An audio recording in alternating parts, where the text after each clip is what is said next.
Welcome to eminent P S C. So നമ്മുടെ കഴിഞ്ഞ ടെസ്റ്റിൽ നമ്മൾ ഇൻക്ലൂഡ് ചെയ്തിട്ടുണ്ടായിരുന്നത് രണ്ട് ടോപ്പിക്സ് ആയിരുന്നു, ക്വസ്റ്റ്യൻ ടാഗും active voice and passive voice. ഈ രണ്ട് ടോപ്പിക്സും എക്സാമിന് വളരെ ഇമ്പോർട്ടന്റ് ആയിട്ടുള്ള രണ്ട് ടോപ്പിക്സ് ആണ്.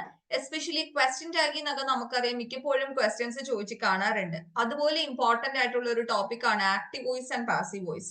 അപ്പൊ നമുക്ക് ആ ക്വസ്റ്റ്യൻസ് ആണ് നമ്മൾ ഈ ഒരു സെഷനിൽ ഡിസ്കസ് ചെയ്യാൻ പോകുന്നത്. അപ്പൊ നമുക്ക് ഫസ്റ്റ് ക്വസ്റ്റ്യനിലോട്ട് കിടക്കാം. Let's have some fresh air അല്ലെ, ക്വസ്റ്റ്യൻ ടാഗിൽ നിന്നുള്ള ഒരു ചോദ്യമാണ്. Let's have some fresh air. സാധാരണഗതിയിൽ നമ്മൾ എങ്ങനെയാ ക്വസ്റ്റ്യൻ ടാഗ് ചെയ്യുന്നത്?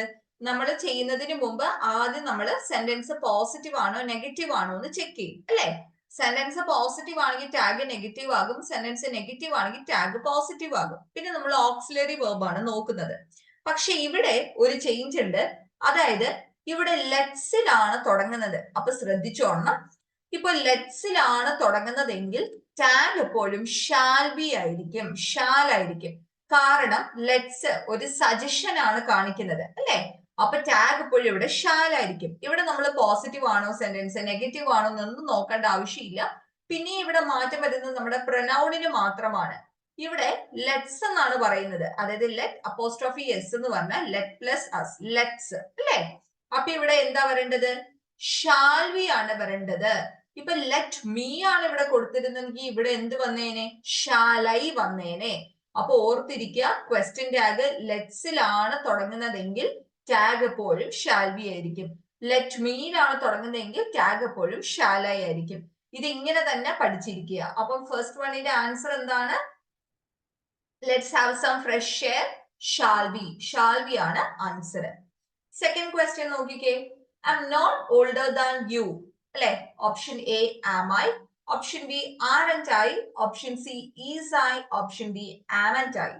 ഇവിടെ സെന്റൻസ് നെഗറ്റീവ് ആണ്, കാരണം നോട്ട് വന്നിട്ടുണ്ട്. അപ്പൊ നമുക്കറിയാം ഒരു സെന്റൻസ് നെഗറ്റീവ് ആണെങ്കിൽ ടാഗ് പോസിറ്റീവ് ആകും. രണ്ടാമത്തെ കാര്യം നമ്മൾ ചെക്ക് ചെയ്യേണ്ടത് ഓക്സിലറി വെർബ് ഉണ്ടോ എന്നാണ്. ഓക്സിലറി വെർബ് ഉണ്ട്, ആം ആണ് ഇവിടെ തന്നിരിക്കുന്നത്. ഒരു കാര്യം ശ്രദ്ധിക്കാനുള്ളത്, ഇപ്പം ആം പോസിറ്റീവിലാണ് നമ്മൾ പറയുന്നതെങ്കിൽ, ആം പോസിറ്റീവ് സെന്റൻസിലാണ് യൂസ് ചെയ്യണമെങ്കിൽ ടാഗ് ആമന്റ് ഐ അല്ല ആറന്റ് ഐ ആണ് വരേണ്ടത്. ഇപ്പൊ ഒരു എക്സാമ്പിൾ പറയാണ്, I am a doctor. I am a doctor എന്ന് പറയുകയാണെങ്കിൽ ഇത് പോസിറ്റീവ് സെന്റൻസ് ആണ്, അപ്പൊ ടാഗ് നെഗറ്റീവ് ആകും. ഇവിടെ യൂസ് ചെയ്തിരുന്ന ഓക്സിലറി വെർബ് എന്ന് പറയുന്നത് ആം ആണ് അല്ലെ. പോസിറ്റീവ് സെന്റൻസിലാണ് ആം വരുന്നതെങ്കിൽ ടാഗ് ആറന്റ് ഐ ആണ്. നമ്മൾ ലെറ്റ്സ് പഠിച്ചതുപോലെ തന്നെ ഇതും പഠിച്ചു വെച്ചേക്കുക. ആം പോസിറ്റീവ് സെന്റൻസ് ആണെങ്കിൽ ടാഗ് ആറന്റ് ഐ ആണ്. പക്ഷേ ഇവിടെ ആം വന്നിരിക്കുന്നത് നെഗറ്റീവ് സെന്റൻസിലായതുകൊണ്ട് ടാഗ് എന്താ വരേണ്ടത്? ആമൈ ആണ് വരേണ്ടത്. മനസ്സിലായോ? ആം പോസിറ്റീവ് സെന്റൻസിലാണ് വരുന്നതെങ്കിൽ ടാഗ് ആറന്റ് ഐ ആകും. പക്ഷെ ഇവിടെ ആം നെഗറ്റീവ് സെന്റൻസിൽ വന്നത് കാരണം ഇവിടുത്തെ ആൻസർ എന്താണ്? Option A ആമൈ. അപ്പം ഇത് രണ്ടും അങ്ങനെ തന്നെ പഠിച്ചു വെക്കുക. ലെറ്റ്സും ഇതും അങ്ങനെ തന്നെ പഠിച്ചു വെക്കുക. ആം പോസിറ്റീവ് സെന്റൻസിലെങ്കിൽ ആറന്റ് ഐ, ആം നെഗറ്റീവ് സെന്റൻസിലാണ് വരുന്നതെങ്കിൽ ആമൈ. അപ്പൊ ഈ സെക്കൻഡ് ക്വസ്റ്റ്യന്റെ ആൻസർ എന്താണ്? ഓപ്ഷൻ ബി അല്ലെ. ഓപ്ഷൻ എ ആമൈ ആണ് ആൻസർ. അടുത്തത്, I shouldn't have lost my temper. Answer എന്താണ്? Option A should I, option B didn't I, option C do I, option D are I.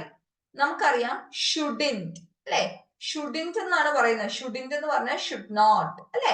അപ്പം ഇവിടെ negative sentence ആണ് വന്നിരിക്കുന്നത് അല്ലെ. Negative sentence ആണ്, അപ്പൊ ടാഗ് പോസിറ്റീവ് ആകണം. നമുക്കൊരു മോഡൽ ഓക്സിലറി ഉണ്ട്, ഷുഡ് അല്ലെ. അപ്പൊ ഷുഡ് യൂസ് ചെയ്ത് ടാഗ് ഫോം ചെയ്യുമ്പോ ഷുഡ് ഐ അല്ലെ. ഷുഡ് ഐ ആണ് വരേണ്ടത്. ഷുഡിൻ, ഷുഡ് പ്ലസ് നോട്ട് ആണ്, നെഗറ്റീവ് സെന്റൻസ് ആണ്, അപ്പൊ ടാഗ് പോസിറ്റീവ് ആകും. ഷുഡ് എന്ന ഓക്സിലറി ഉണ്ട്, അത് യൂസ് ചെയ്ത് ടാഗ് ഫോം ചെയ്യുമ്പോൾ ഓപ്ഷൻ എ ഷുഡ് ഐ ആണ് നമ്മുടെ ആൻസർ എന്ന് പറയുന്നത്.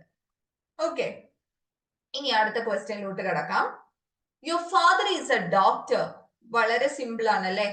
Is he, ഈസൻ he, do he, has he. Answer എന്താണ്?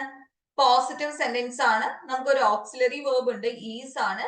അപ്പം ടാഗ് നെഗറ്റീവ് ആകും. ഈസ് യൂസ് ചെയ്ത് ടാഗ് ഫോം ചെയ്യുമ്പോൾ ഈസൻ ഹി അല്ലെ. ഫാദറിന് പകരം നമുക്ക് യൂസ് ചെയ്യാൻ പറ്റുന്ന പേഴ്സണൽ പ്രൊനൗൺ ആണ് ഹി. അപ്പൊ ഇവിടുത്തെ ആൻസർ എന്താണ്? ഈസൻ ഹി അല്ലെ. പോസിറ്റീവ് സെന്റൻസ് ആണ്, ടാഗ് നെഗറ്റീവ് ആകും. ഈസി യൂസ് ചെയ്ത് നമ്മൾ ഫോം ചെയ്യുമ്പോൾ ഈസ് ഇൻ ഹി. ഫാദറിന് പകരം നമ്മൾ ഹി എന്ന പേഴ്സണൽ പ്രൊനൗണും യൂസ് ചെയ്തു. So your father is A doctor, is in he.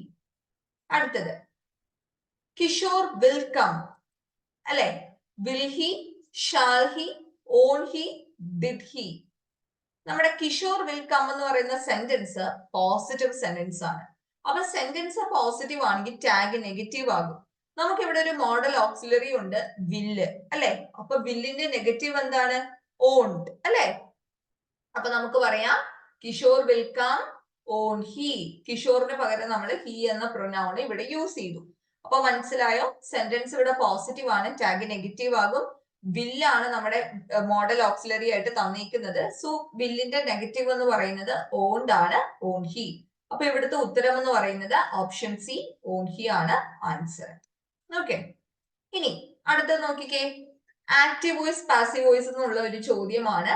The king gave him a reward. എങ്ങനെയാ വരിക? The king gave him a reward. He was given by the king a reward. He was given the reward by a king. He was given a reward by the king. A reward was given by him to the king. അല്ലെ? ഇവിടെ നമുക്കറിയാം active voice passive വോയിസിൽ നമുക്ക് എന്താണെന്നറിയാം. Active voice എന്ന് പറഞ്ഞാൽ സബ്ജക്റ്റിന് importance കൊടുക്കുന്ന active voice. Passive voice എന്ന് പറഞ്ഞാൽ ഒബ്ജക്റ്റിന് ഇമ്പോർട്ടൻസ് കൊടുക്കുന്നത് പാസീവ് വോയിസ്. ആക്റ്റീവ് വോയിസിനെ പാസീവ് വോയിസിലോട്ട് മാറ്റുമ്പോൾ ആക്റ്റീവ് വോയിസിലെ ഒബ്ജക്റ്റ് പാസീവ് വോയിസിന്റെ സബ്ജക്റ്റ് ആവും. ആക്റ്റീവ് വോയിസിന്റെ സബ്ജക്റ്റ് പാസീവ് വോയിസിലെ ഒബ്ജക്റ്റും ആവും അല്ലെ? അപ്പൊ ഇവിടെ എങ്ങനെയാ വരുന്നത്? ഇവിടെ രണ്ട് ഒബ്ജക്റ്റ് ഉണ്ട് അല്ലെ? രണ്ട് ഒബ്ജക്റ്റ് ഉണ്ട്, റിവാർഡും ഉണ്ട്, ഹിമ്മും ഉണ്ട്. അതായത് ഒരു ഡയറക്റ്റ് ഒബ്ജക്റ്റും ഉണ്ട്, ഒരു ഇൻഡയറക്റ്റ് ഒബ്ജക്റ്റും ഉണ്ട്. വെർബിനോട് ചേർന്ന് നടക്കുന്നതാണ് indirect object. The king gave him what അല്ലെ? ആ റിവാർഡ് എന്ന് പറയുന്നത് ഡയറക്റ്റ് ഒബ്ജക്റ്റും ആണ്. അപ്പൊ ഇങ്ങനെ രണ്ട് ഒബ്ജക്റ്റ് തന്നിട്ടുണ്ട് എങ്കിൽ നമ്മൾ എങ്ങനെയാ പാസീവിലോട്ട് മാറ്റുക? പാസീവിലോട്ട് മാറ്റുമ്പോൾ ആദ്യം വരേണ്ടത് ഇൻഡയറക്റ്റ് ഒബ്ജക്റ്റ് ആണ്. ഇവിടെ ഇൻഡയറക്റ്റ് ഒബ്ജക്റ്റ് എന്ന് പറയുന്നത് ഹിം ആണ്. അപ്പം ഹിം സബ്ജക്റ്റ് ആവുമ്പോൾ ഞാൻ പറഞ്ഞു ഒബ്ജക്റ്റ് സബ്ജക്റ്റ് ആവും പാസീവ് വോയിസിൽ അല്ലെ? അപ്പൊ ഇവിടെ എന്താ വരിക? ഹി വരും അല്ലെ? ഇനി ഗേവ് ആണ് വന്നിരിക്കുന്നത്, പാസ്റ്റ് അല്ലേ വന്നിരിക്കുന്നത്, അപ്പൊ പാസ്റ്റ് ടെൻസ് ആണ് യൂസ് ചെയ്യേണ്ടത്. അപ്പം ഹി സിംഗുലർ ആയത് കാരണം നമ്മൾ യൂസ് ചെയ്യേണ്ടത് പാസ്റ്റിൽ യൂസ് ചെയ്യേണ്ട സിംഗുലർ ഓക്സിലറി ഏതാണ്? വാസ് അല്ലെ? ഇനി V3 verb ആണ് നമ്മൾ യൂസ് ചെയ്യേണ്ടത് ആക്റ്റീവ് വോയിസ് പാസീവ് വോയിസിൽ. ഗിവ്, ഗേവ്, ഗിവൻ അല്ലെ? So he was given. എന്നിട്ട് നമ്മുടെ ഡയറക്റ്റ് ഒബ്ജക്റ്റ് വരണം, ആ റിവാർഡ് വരണം. So he was given a reward by the king. മനസ്സിലായോ? He was given a reward by the king. അപ്പോ ആദ്യം ഇങ്ങനെ ഒരു ക്വസ്റ്റ്യൻ വരികയാണെങ്കിൽ ആദ്യം വരേണ്ടത് ഇൻഡയറക്റ്റ് ഒബ്ജക്റ്റ് ആണ്. ഹിം ഇവിടെ സബ്ജക്റ്റ് ആയിട്ട് മാറി. ഗേവ് പാസ്റ്റ് ടെൻസ് ആയത് കാരണം ഹി സിംഗുലർ ആണ്. പാസ്റ്റിൽ നമ്മൾ യൂസ് ചെയ്യേണ്ട സിംഗുലർ ഓക്സിലറി വാസ് ആണ്. Plus V3 verb plus direct object. ആ റിവാർഡ് ആണ് ഡയറക്റ്റ് ഒബ്ജക്റ്റ്. പിന്നെ നമ്മുടെ സബ്ജക്റ്റ് ഒബ്ജക്റ്റ് ആയിട്ടും വരും. So he was given a reward by the king. അപ്പൊ ഇങ്ങനത്തെ ചോദ്യം എക്സാമിന് ചോദിക്കാറുണ്ട്, ഓർത്തിരിക്കുക കേട്ടോ. ഓക്കെ, ഇനി അടുത്ത നോക്കിക്കേ. Mister Sen asked him a question. Same അല്ലെ? Mister Sen asked him a question. ഇവിടെ ഹിം എന്ന് പറയുന്ന ഇൻഡയറക്റ്റ് ഒബ്ജക്റ്റും ഉണ്ട്, ആ ക്വസ്റ്റ്യൻ എന്ന് പറയുന്ന ഡയറക്റ്റ് ഒബ്ജക്റ്റും ഉണ്ട്. അപ്പൊ എങ്ങനെ വരിക? ആദ്യം ഇൻഡയറക്റ്റ് ഒബ്ജക്റ്റ് ആയിരിക്കും അല്ലെ? അപ്പൊ ഹിം എന്തായിട്ട് വരണം? ഒബ്ജക്റ്റ് സബ്ജക്റ്റ് ആയിട്ട് വരും.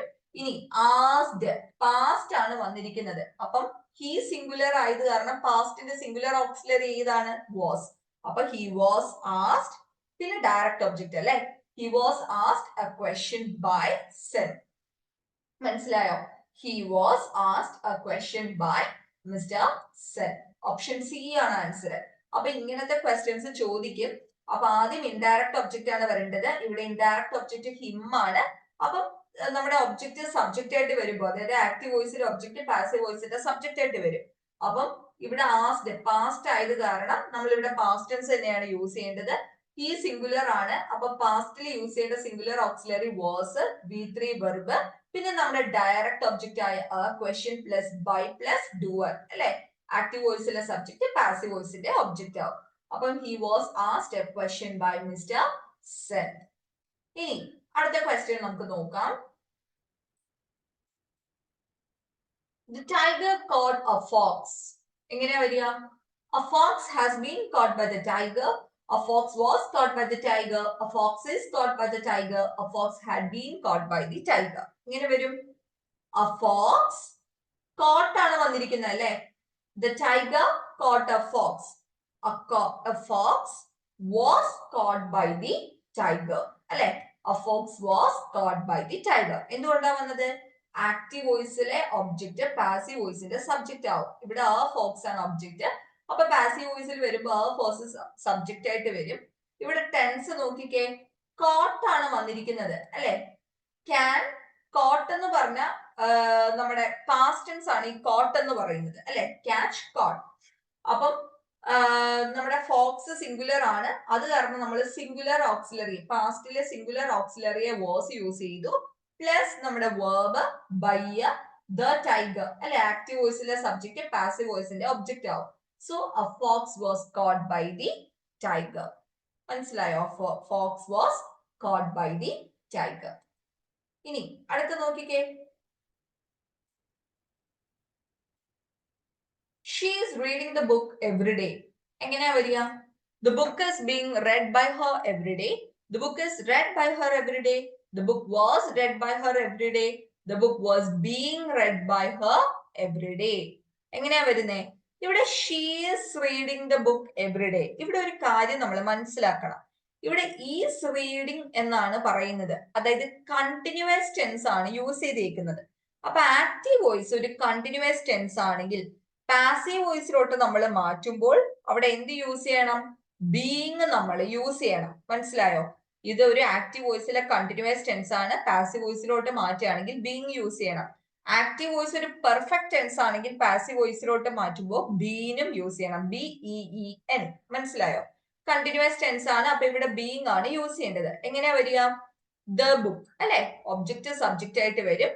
So the book is being read by her every day. The book is being read by her every day. The book subject ആയിട്ട് വന്നു, present tense ആണ് അല്ലെ. അപ്പൊ the book സിംഗുലർ ആയത് കാരണം നമ്മൾ സിംഗുലർ ഈസ് എന്ന സിംഗുലർ ഓക്സിലറി യൂസ് ചെയ്തു. INGക്ക് പകരം നമ്മൾ being യൂസ് ചെയ്തു. read അല്ലെ. The book is being read by her every day. Okay, option A ആണ് ആൻസർ. അടുത്ത നോക്കിക്കേ, ക്ലോസ് ദി ഡോർസ്. ഒരു ഇംപറേറ്റീവ് സെന്റൻസ് ആണ്, വളരെ ഈസി ആണ്. എങ്ങനെയാ വരിക? ഈ ഒരു ടൈപ്പ് ക്വസ്റ്റ്യൻ ചോദിക്കാറുണ്ട്. Close the doors. Option A, let the doors are closed, let the doors are to be closed, let the doors be closed, allow the doors to close. ഇങ്ങനെയാണ് വരുന്നതെങ്കിൽ ഒരു ഇംപറേറ്റീവ് സെന്റൻസ് ആണ്, അല്ലെങ്കിൽ imperative സെന്റൻസിൽ ഒരു order ഒക്കെയാണ് വന്നതെങ്കിൽ നമ്മൾ use ചെയ്യേണ്ടത് let ആണ്. അപ്പൊ എങ്ങനെ വരും? ലെറ്റ് പ്ലസ് ഒബ്ജക്റ്റ് ആണ് വരേണ്ടത്. Let the doors be closed, let the doors be closed. Option C ആണ് ആൻസർ. ആദ്യം ലെറ്റ് യൂസ് ചെയ്യുക, പിന്നെ നമ്മുടെ ഒബ്ജക്റ്റ്, പിന്നെ B plus V3 verb. So the let the doors be closed. Option C ആണ് answer. Okay, അപ്പൊ നിങ്ങൾക്ക് ഇന്ന് ഡിസ്കസ് ചെയ്ത ക്വസ്റ്റ്യനും അതിന്റെ ആൻസേഴ്സ് ഒക്കെ നിങ്ങൾക്ക് മനസ്സിലായെന്ന് വിചാരിക്കുന്നു. So thank you all.